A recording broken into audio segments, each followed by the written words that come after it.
Olá, boa noite.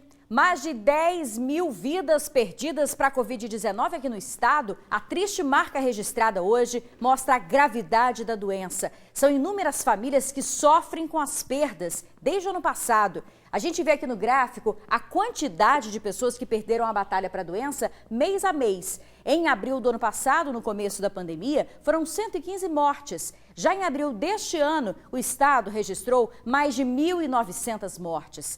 Além do mês passado, os meses mais letais foram março deste ano e junho do ano passado. O governador Renato Casagrande falou nas redes sociais sobre a marca das 10 mil mortes, alertou para a necessidade de reflexão sobre a responsabilidade de cada um de nós nessa guerra contra o vírus.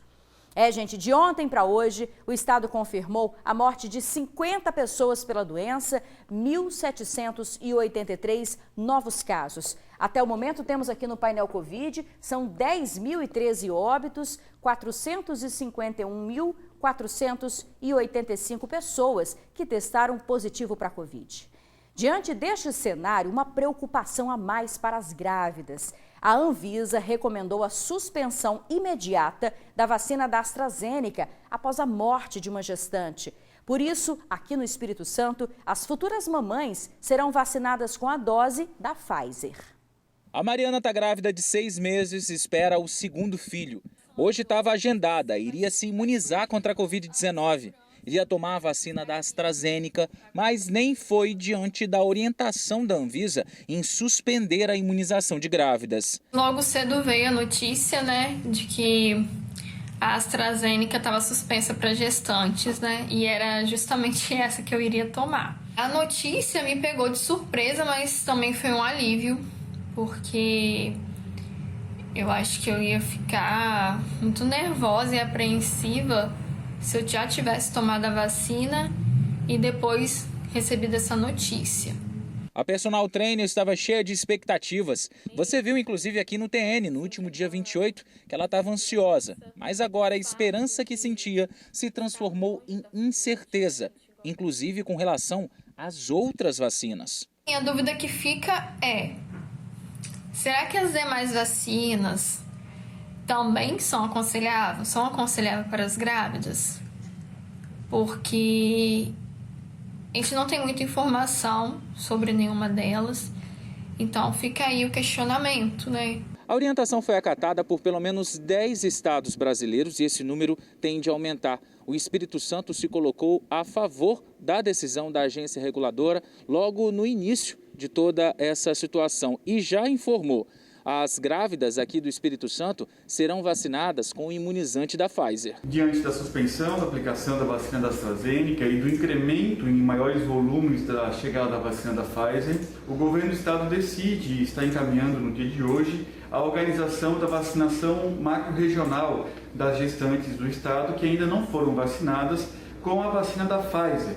O nosso plano estadual de imunização, a Subsecretaria de Vigilância em Saúde, junto com as superintendências regionais, já estão organizando junto aos municípios como se dará a operacionalização da aplicação da vacina da Pfizer nas gestantes que ainda não recebemos imunizantes. Uma grávida que tomou a AstraZeneca no Brasil morreu após um acidente vascular cerebral hemorrágico. A informação foi repassada pela Anvisa, mas ainda não há comprovação que a morte esteja diretamente ligada ao imunizante. A orientação da agência reguladora é que o Programa Nacional de Imunização siga a bula da vacina, que não recomenda a aplicação em grávidas sem orientação médica individual. Até o momento, o estado não registrou nenhum efeito adverso no grupo e orientou as grávidas já imunizadas.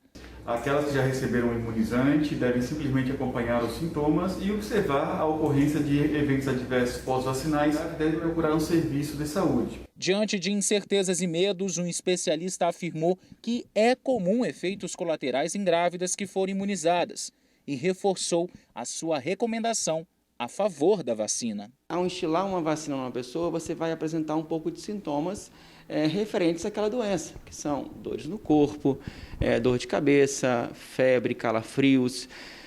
Às vezes dura só uma noite, mas o habitual é 24 a 48 horas de sintomas gripais. Eu ainda acredito que é melhor você ter um risco pequeno de ter efeitos ruins do que você pegar uma doença que está devastando famílias, né? Bom, a gente viu aí então a AstraZeneca suspensa para gestantes. Agora eu chamo o repórter Yuri Demuner, que vai trazer as informações sobre a tão esperada segunda dose da Coronavac. Tem muita gente aguardando, não é isso, Yuri? Como é que as prefeituras estão se organizando para quando chegar esse novo lote? Boa noite. Ei, Isabela, boa noite para você, boa noite para quem está em casa. Infelizmente, uma situação que a gente sabe que é muito complicada, né? Até tem vacina, pouquíssimas vacinas, tem até também data de previsão de chegada de mais, mas ninguém dá uma data correta, não sabe se é nessa semana, se é na próxima semana. A verdade é que cerca de 65 mil capixabas estão nessa aflição de receber a segunda dose da vacina e muitos deles já com a vacina vencida, né, com a primeira dose já vencida. Como você disse, nós procuramos algumas prefeituras, né, essa é uma demanda que está sendo muito grande dos amigos do TN, a gente procurou algumas prefeituras aqui da Grande Vitória e também Guarapari para saber como é que vai ser a preparação assim que as doses chegar e como é que está sendo o agendamento. Vamos começar aqui pela capital. Vitória informou que hoje mudou o esquema, né, de agendamento. Antes, a prefeitura estava orientando a população a procurar a unidade de saúde, vir até a unidade de saúde e fazer a marcação, né, o agendamento da segunda dose, mas hoje, a partir de hoje, volta a ser realizado o agendamento online pelo site da prefeitura, mas pode ficar tranquilo, você que já colocou o nome na lista aqui na unidade de saúde, vai receber uma ligação da prefeitura e vai ter o seu dia, né, de vacinação informado pelos agentes por ligação. Vila Velha informou que já começou a aplicar a segunda dose da vacina com as pouquíssimas doses que tem, né, que recebeu, e disse que também vai ligar para a população, o agendamento será feito por meio de ligação diretamente da prefeitura. O município da Serra informou que moradores que já foram vacinados com a primeira dose há 40 dias, né, com esses idosos, né, que já foram vacinados há 40 dias, que já venceu essa primeira dose, vão receber ligação da Prefeitura da Serra também e vão ser informados do local e do dia que vão receber a dose. E assim que for chegando mais doses, mais pessoas vão sendo contatadas para serem vacinadas lá na Serra. Cariacica informou também que já começou a aplicar a vacina, né, da Coronavac, a segunda dose na população. Ontem mesmo abriu o agendamento com cerca de 1.600 vagas, todas elas foram preenchidas e a prefeitura informou que outro agendamento só quando chegar mais vacinas. Para a gente finalizar, Guarapari informou que idosos com mais de 70 anos devem ficar atentos, porque a partir de amanhã, às 11 horas da manhã, no site da prefeitura será aberto o agendamento e a aplicação para quem conseguir vaga será na quinta-feira, lá no Complexo Esportivo de Muquixaba. Isabela, são essas as informações, eu volto com você no estúdio. Certo, Yuri, obrigada. Então, a gente reforçando, Serra e Vila Velha vão entrar em contato. O restante, fique atento ao site do município para agendar, não é isso? Obrigada, Yuri. Vamos mostrar então, gente, o painel vacina aqui no Espírito Santo, como é que está o andamento da vacinação. 744.904 pessoas tomaram a primeira dose, 274.604 já tomaram a segunda dose. A quantidade de doses recebidas no Espírito Santo é de 1.448.650 e as doses distribuídas é de 1.403.643. O Estado, gente, ampliou a vacinação de pessoas com doenças pré-existentes desde que apresentem um laudo comprovando a comorbidade. A decisão veio após sobrarem vagas para a vacinação desse grupo. O marido da Jusilande, o Cláudio, tem várias comorbidades que podem ser comprovadas por este laudo. Ele tem insuficiência cardíaca, daquelas mais graves, né, congênita, grau 3, se eu não me engano. Ele é portador de marca-passo, ele já passou por 3 cirurgias, ele tem outros problemas de saúde também, como parkinsonismo, né? Ele sofre de depressão também, mas o que a gente usou para comprovar a comorbidade foi a insuficiência cardíaca, né? No último sábado, o marido conseguiu ser imunizado com a primeira dose da vacina contra a Covid-19, que trouxe um baita alívio para toda a família. Eu fico mais tranquila, porque a gente está fazendo isolamento mesmo, inclusive o Davi, né, que é meu filho que tem autismo, eu suspendi as terapias dele também para não trazer esse risco para dentro de casa, né, de repente estar passando para o Cláudio. Então eu saio, tomo todos os cuidados para evitar trazer isso para dentro de casa, né. A vacinação destinada a pacientes com comorbidades começou no início de maio e recentemente entrou, em alguns municípios, na segunda fase, que contempla quem tem, por exemplo, hipertensão e diabetes. Em todos os casos, era necessária a apresentação de um laudo comprovando a comorbidade. Só que ontem, a Secretaria Estadual de Saúde divulgou uma nota técnica, a de número 12/2021, que flexibiliza a apresentação de documentos. Agora serão aceitos também, além dos laudos, prescrições médicas, cadastros pré-existentes em unidades de saúde, declaração do enfermeiro do serviço de saúde com a descrição da comorbidade ou comorbidades e, no caso de obesidade mórbida, laudo emitido por nutricionista. Nós tivemos tanto no município de Vitória, quanto em Cariacica, em outros municípios aqui na região metropolitana, uma ociosidade de vagas ofertadas que não foram preenchidas. Por conta, nós avaliamos dessa questão dos laudos e também das confusões que se estabeleceram no que diz respeito aos critérios. Então, nós estamos apelando à população que todos aqueles que possuam comorbidades previstas para serem vacinados neste momento, procurem cada município, agende a sua vacina. Para este cardiologista e especialista em hipertensão, esta nota técnica abre duas portas. A primeira porta realmente vai facilitar a vida de quem tem comorbidade e também a dificuldade de acesso a algum documento que comprove essa doença pré-existente. Nós tínhamos na normativa anterior que as prioridades eram entre 50 e 59 anos, ou mesmo de qualquer idade, se a gente tivesse, com hipertensão estágio 3, que é hipertensão grave, hipertensão estágio 2, com lesão de órgão-alvo, lesão cerebral, quem já fez AVC, lesão renal, quem tem insuficiência renal, ou lesão cardíaca, com hipertrofia de ventrículo esquerdo, outras coisas. Com a flexibilização, todo paciente, no laudo, todo paciente hipertenso deve ser vacinado. Deve ser vacinado? Sim, mas eu acho que deve seguir uma prioridade. E a outra porta que se abre é a porta da fraude. De acordo com o cardiologista ouvido pela reportagem, de cada 10 pedidos de laudo, apenas 2 pacientes realmente precisam. Pois é a velha e horrível furada de fila. Tem tido muitos problemas, o consultório está cheio de pacientes que às vezes não são hipertensos e vêm pedir laudo. Então, o profissional de saúde também teria que estar bem consciente para quando fosse descrever hipertensão arterial, esse paciente realmente tivesse hipertensão arterial. Muitas vezes, ao chegar no seu consultório, o paciente está hipertenso, né, hipertensão de jaleco branco, está nervoso, e o médico já dá um laudo de hipertensão arterial. Acho que isso não é ideal. Então, essa flexibilização deve ser feita, mas com cuidado. Em instantes, morador de rua é esfaqueado depois de roubar celular de voluntário que entregava comida. A gente já volta. TN2 de volta com essas imagens. 2 assaltos em 2 bairros vizinhos, mas no mesmo modelo e cor de carro.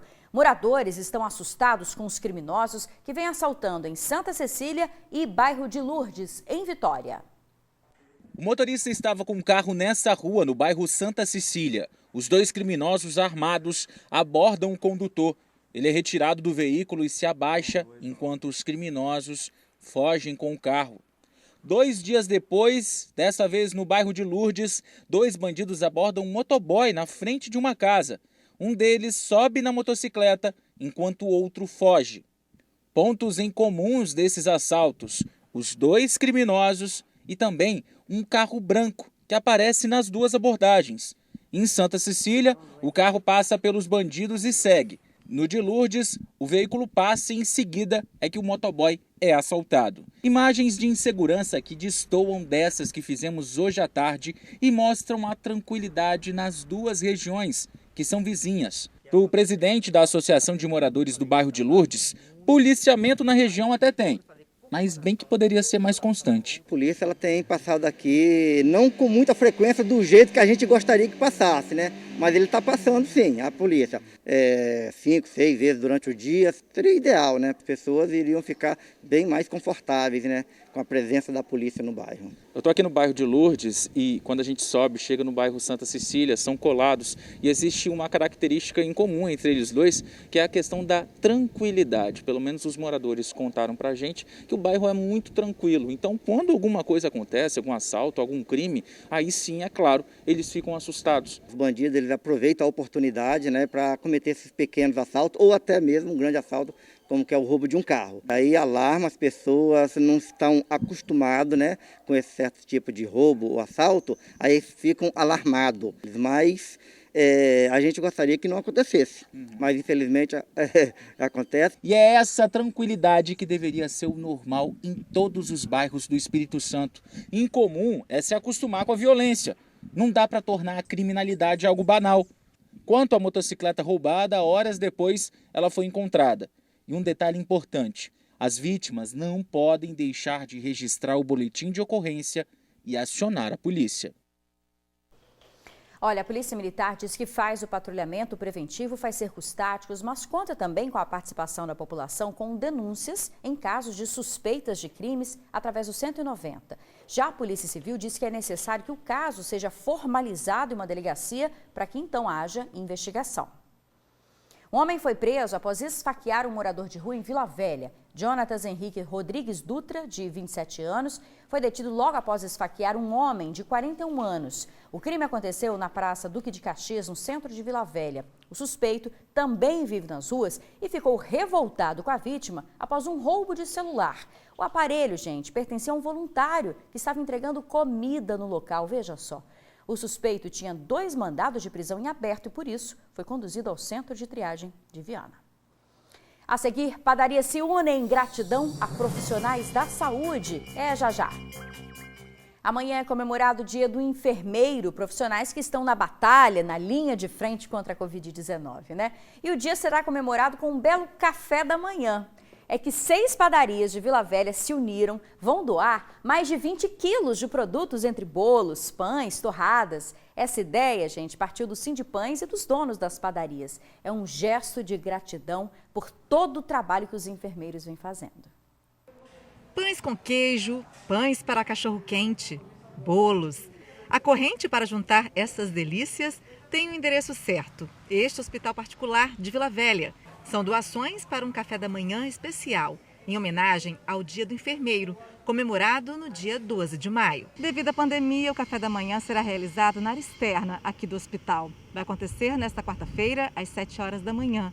Ao todo, 7 padarias doaram os pães, bolos, sucos, biscoitos para esse grande dia de homenagens aos profissionais que cuidam tanto pela melhoria dos pacientes.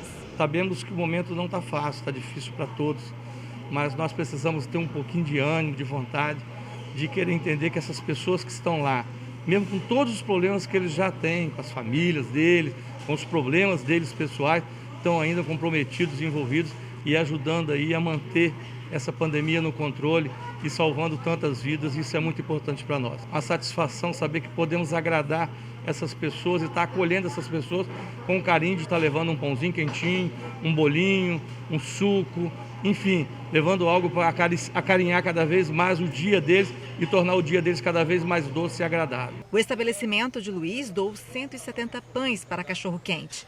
E assim, uma doação aqui, outra ali, ação que fortalece esses profissionais que estão na linha de frente no combate à Covid-19. As doações acontecem há um mês e pelo menos uma vez por semana, profissionais da área da saúde que também atuam em unidades, postos de saúde, recebem esse café especial. Essa ideia surgiu junto com alguns diretores dentro do sindicato, né? Então, alguns diretores acharam legal a gente fazer um café, porque é o mínimo, é um pouquinho que a gente pode proporcionar para todos esses profissionais da saúde, por tudo aquilo que eles estão fazendo, mas que para eles lá é tão grande um bolo, um café lá para eles tomarem. Amanhã é dia do enfermeiro, então a gente juntou aqui em Vila Velha, o que vai ser no Hospital Vila Velha, então juntou as padarias aqui em Vila Velha e nós vamos levar um café da manhã para eles lá no hospital. Maravilha, hein? A campanha Padaria Segura é do Sindipães, que é o Sindicato da Indústria da Panificação e Confeitaria do Estado, e da AIPães, que é a Associação da Indústria de Panificação e Confeitaria. Quem quiser ajudar nas doações, pode entrar em contato com eles, porque todo mês tem algum tipo de ação bacana como essa. Bom, a gente fica por aqui. Muito obrigada pela sua companhia. Uma boa noite. Até amanhã.